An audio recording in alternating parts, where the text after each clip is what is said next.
So we have the first basic searching technique, that is sequential search. We call it as a linear search also. Sequence में एक ordered वे पे हमें यानी एक एक करके हमको हर एक एलिमेंट को सर्च करना है लीनियर मैनर पे। तो प्रॉब्लम है, we want to search for a given element in a list. दी गई प्रॉब्लम ये, हमारे पास एक लिस्ट होगी, उसमें कुछ नंबर ऑफ आइटम्स होंगे, उस लिस्ट में से हमें हमारी रिक्वायरमेंट के हिसाब से आइटम को सर्च करना है। तो the first question comes, do we know where the target elements occur? क्या हम वो लोकेशन जानते हैं जहां पे वो डेटा आइटम है जिसे हम सर्च करने जा रहे हैं? Definitely not, because insertion we don't have in our hand. ठीक है, तो इंसर्शन तो हमें पता भी नहीं है, ना वो हमारे हाथ में है उसका कंट्रोल। हमें बस एक ही चीज आती है कि हमें एक आइटम दिया गया और हमें उस पर्टिकुलर एक बकेट में से, एक डेटा सेट में से या एक लिस्ट में से हमें अपने आइटम को सर्च करना है, अपने एलिमेंट को सर्च करना है। The process use to find the location of target among a list of object. अब अगर हमें लोकेशन पता है तब तो हम डायरेक्टली उस लोकेशन में जाके डेटा को एक्सेस कर लेंगे, doesn't matter. But if we don't know the location, definitely we need to perform some kind of concept, we need to follow some kind of concept, and that concept is the process used to find the location of a target among a list of the object। उस process की बात की जा रही है जिसमें हमें उस डेटा ऑब्जेक्ट को हमें फाइंड आउट करना है लिस्ट में। So searching an array finds the index of the first element in an array containing that value। और हमारी जो प्रोसीजर है सीक्वेंशियल सर्च की, लीनियर सर्च की, इसमें हमें उस पहली लोकेशन को फाइंड आउट करना है और उस लोकेशन को हमें बताना है जिस लोकेशन पे हमें उस एलिमेंट जिसको हम सर्च करने जा रहे हैं हमने उसे फाइंड आउट कर लिया। उस पहली लोकेशन पे मैंने स्ट्रेस इसलिए दिया क्योंकि see it may be possible कि more than one places we have the same type of data, sometimes we can have the replication of the data, but if you want to search that data, so अगर वो हमें पहली बार में ही मिल गया तो हमें उसको वो डेटा मिल चुका है तो दोबारा उसको फिर से सर्च करने की और आगे दोबारा सर्च करने की कोई आवश्यकता नहीं है। तो searching is an find to index of the first element in array containing that value। So here if we'll take that example over here, so target is 5। It may be possible we can have the more than we can have more than in one places we can have that 5 again, but if we'd like to find out this 5, so first time जहां भी हमें मिल जाएगा हम उसकी location को बता देंगे कि फाइंड आउट कहाँ हुआ है। तो जैसा कि हमारा टारगेट 5 था और लोकेशन है a of 3, so exactly input will take this target and output will give this location where that data item has been stored। So a of 3, it means if this is an array which have the name a, so here in that array in third index position, it means fourth location we have that data element। तो आपने समझा कि जब index return करना हो तो हम a of 3 यानी थर्ड इंडेक्स पोजीशन की बात करेंगे, जब लोकेशन रिटर्न करना हो तो हमेशा इंडेक्स प्लस 1 रिटर्न करेंगे क्योंकि एग्जैक्ट लोकेशन तो ये फोर्थ है और जो कि हमेशा इंडेक्स क्या 0 से स्टार्ट होता है, इसलिए हम जब रिटर्न करें तो इंडेक्स प्लस 1 रिटर्न करते हैं। Got it?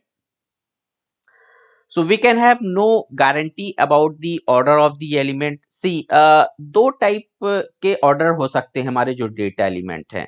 एक तो हमारा डेटा एलिमेंट हो सकता है सॉर्टेड ऑर्डर में, यानी कि सबसे स्मॉलेस्ट एलिमेंट हो फिर उससे लार्जेस्ट फिर उससे लार्जेस्ट। एक तरीका तो ये भी हो सकता है डेटा एलिमेंट को स्टोर करने का। दूसरा तरीका ये हो सकता है कि जिस ऑर्डर पे उनका इंसर्शन हुआ, जिस ऑर्डर पे वो डेटा एलिमेंट आया उसी ऑर्डर पे हम उसको स्टोर कर दें। It can have a random order.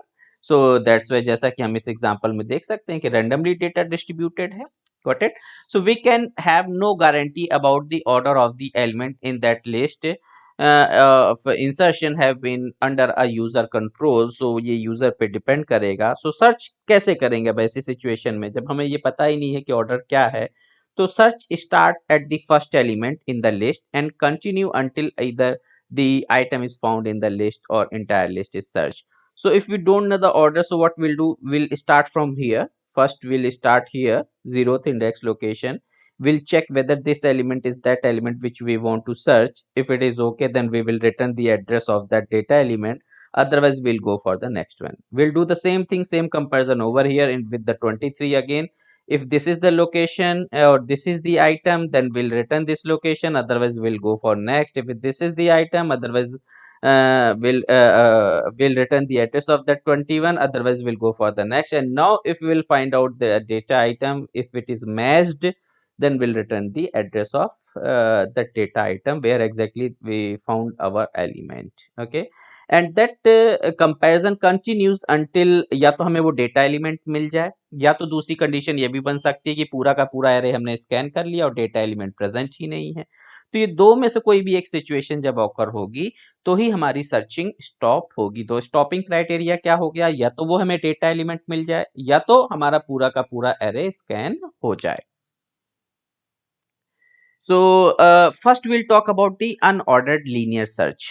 अगर हमारे पास में जो डेटा आइटम है वो अनऑर्डर्ड है, उसमें हम लीनियर सर्च कैसे परफॉर्म करेंगे। तो basic idea is search an unordered array of integer for a value and return its index. या तो हमें अगर डेटा आइटम मिल जाता है तो हम उसका इंडेक्स रिटर्न कर दें, if the value is found otherwise return -1। और अगर हमको नहीं मिलता है वो पर्टिकुलर डेटा आइटम तो हम -1 रिटर्न कर दें, क्योंकि हमें बताना भी पड़ेगा, हमें लास्ट में एक मैसेज भी पास करना पड़ेगा यूजर के लिए कि भाई that item was present, so that is the location of that data, and if may be possible कि that data is not present, so we have to pass this message that data element is not present in given array. Okay, so what is the basic algorithm? If we'll say start with the first array element index 0, we'll start from here while more element in the array, जब तक ये पूरी की पूरी list scan ना हो जाए तब तक।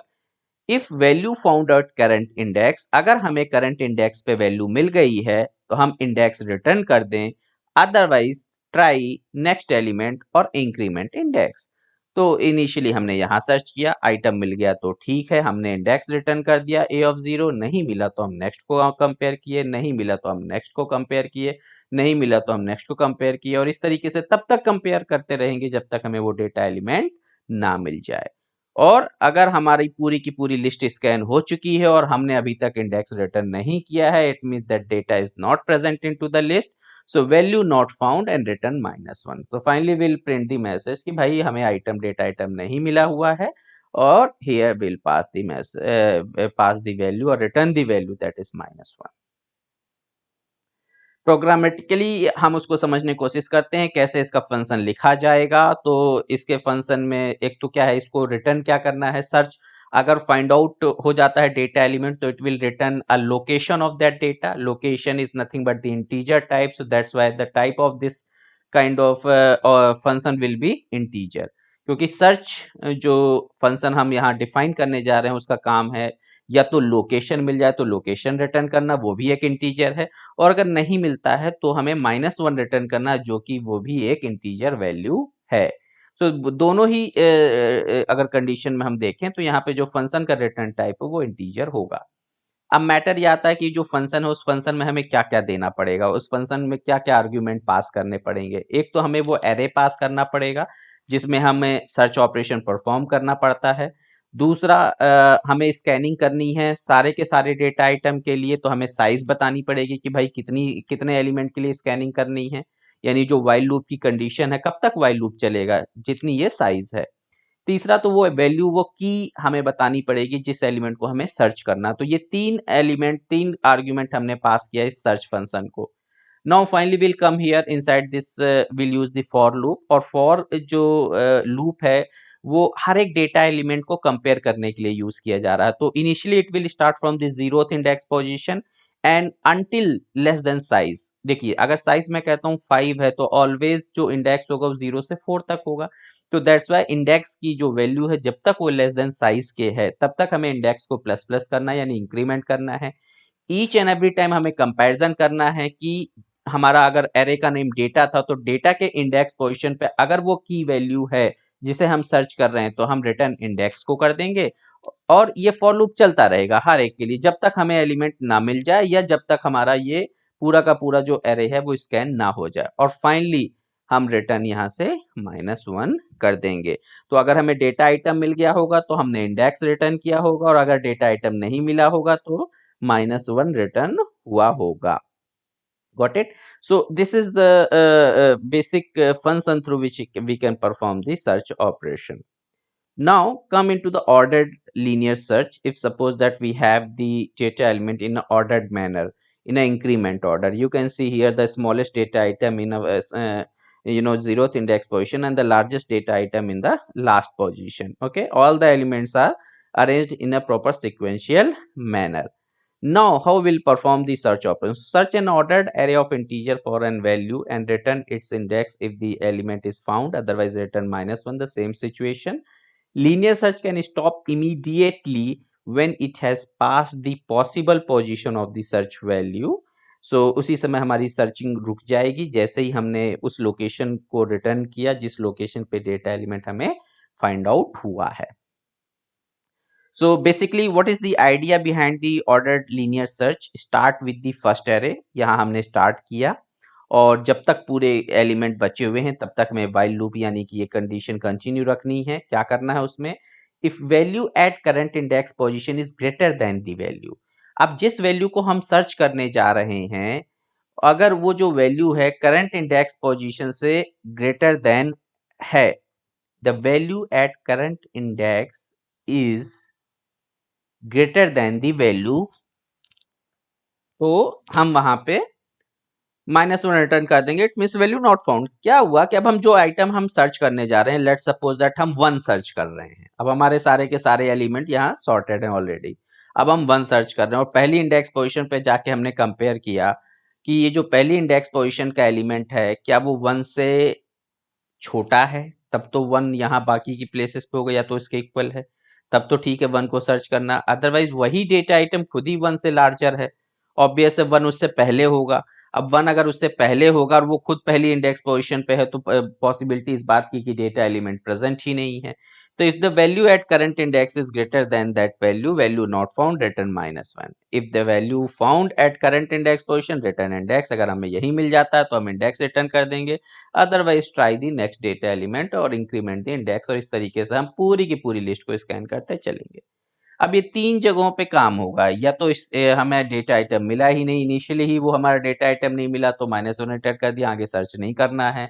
अगर ऐसा नहीं है तो हमें पूरी की लिस्ट स्कैन करनी है. और अगर ये दोनों ही सिचुएशन ट्रू नहीं होती हैं और फाइनली हमारी पूरी की पूरी लिस्ट स्कैन हो जाती है और फिर भी डेटा आइटम हमें नहीं मिलता है, लेट्स सपोज दैट 100 हम सर्च करना चाहते हैं, तो ये दोनों ही कंडीशन सेटिस्फाई नहीं होंगी, तो उस सिचुएशन में भी हम रिटर्न -1 करेंगे. और -1 रिटर्न होने का मतलब ये है कि अगर ये हमारा फंक्शन -1 रिटर्न कर रहा है, it means data item available नहीं है. तो इसके लिए हमने क्या सर्च किया, वही सेम 3 पैरामीटर पास किए. देन फॉर लूप स्टार्ट हुआ, फॉर लूप वही सेम कंडीशन तक रन होगा. चेक किया क्या डेटा आइटम इंडेक्स जो ग्रेटर देन वैल्यू से है, रिटर्न -1 किया, इक्वल है तो हमने इंडेक्स रिटर्न किया. और ये प्रोसेस चलती रहेगी हर एक पूरी की पूरी लिस्ट के लिए. अदरवाइज फाइनली हमने -1 रिटर्न कर दिया. Got it? तो इस तरीके से ordered linear search operation perform किया जा सकता है. Basically, how many comparisons we need? See, iterative sequential search for an array, it can return the two things. Either we'll find the target or we does not find its target. लेकिन वो iterative procedure वो उसको पूरा का पूरा वो search उसको करना ही है. तो suppose the search item is in the list, ठीक है? Then the number of key comparisons depend on where in that list that search item is located. कहाँ है हमारी list में? If search item is first element of the list, so definitely make one key comparison. और चूंकि एक ही की comparison हुआ है तो ये बेस्ट केस है. और ऐसी सिचुएशन में टाइम कॉम्प्लेक्सिटी होगी ऑर्डर ऑफ 1. और वर्स्ट केस सिनारियो की बात करें तो या तो डेटा एलिमेंट हमारे लिस्ट में सबसे लास्ट में हो या तो डेटा एलिमेंट प्रेजेंट ही ना हो, तो पूरी की पूरी लिस्ट स्कैनिंग करनी पड़ गई. n नंबर ऑफ एलिमेंट है, n नंबर ऑफ एलिमेंट को हमने स्कैन किया और कंपैरिजन किया, तो दैट्स व्हाई n कंपैरिजंस हुए. तो जो वर्स्ट केस टाइम कॉम्प्लेक्सिटी होगी वो ऑर्डर ऑफ n होगी. तो इस प्रकार से ये सीक्वेंशियल सर्च ऑपरेशन परफॉर्म होते हैं. अगर हम एप्लीकेशन की बात करें तो कुछ बेसिक एप्लीकेशन यहाँ देखते हैं कि अब हम सपोज दैट हमने एक उबर एप्लीकेशन डाउनलोड की है, उसमें हमने एक राइड बुक की है और राइड बुक करने के बाद एक ऐसी लोकेशन है जहाँ पे वो उबर जो कार है वो आई हुई है और हमें केवल गाड़ी का लाइसेंस जो नंबर प्लेट है वो हमें पता है. तो व्हाट विल डू, अगर हमें एक पार्किंग लॉट में वो गाड़ी खड़ी हुई है तो हमें जाके पार्किंग लॉट में हर एक गाड़ी को देखना पड़ेगा. हर एक गाड़ी को हम उसकी नंबर प्लेट को देखेंगे और तब तक हम गाड़ी को सर्च करेंगे जब तक हमको वो नंबर प्लेट की गाड़ी ना मिल जाए. तो इसके लिए भी हम सिक्वेंशियल सर्च ऑपरेशन परफॉर्म करेंगे. Let's consider a parking lot and array of cars. So once again, if there are 100 cars, then the car you are looking for can be any range of the first 200. वो कहीं पे भी हो सकती है. तो ऐसी सिचुएशन में बेस्ट केस सिनेरियो होगा कि हम जाएं और कार पहली ही कार हमें मिल जाए कि यही कार है जो हमने बुक किया है. फाइन, तो कांस्टेंट टाइम लगा. वर्स्ट केस की बात करें कि 100 नंबर वाली कार है वो जिसे हम सर्च करने जा रहे हैं, तो हर एक गाड़ी को हमने देखा तो 100 टाइम हमने कंपैरिजन किया. और एवरेज केस की बात करें तो हो सकता है कि हमको 1 प्लस 100 डिवाइड बाई 2 यानी 50th नंबर कार हमें वो मिल जाए जिसको हमने बुक किया हुआ था. So this is the way through which we analyse this problem. And one more real world problem is that let's suppose that कि हमारी सोसाइटी में जो घर बने हुए हैं उसमें कोई नंबरिंग नहीं है.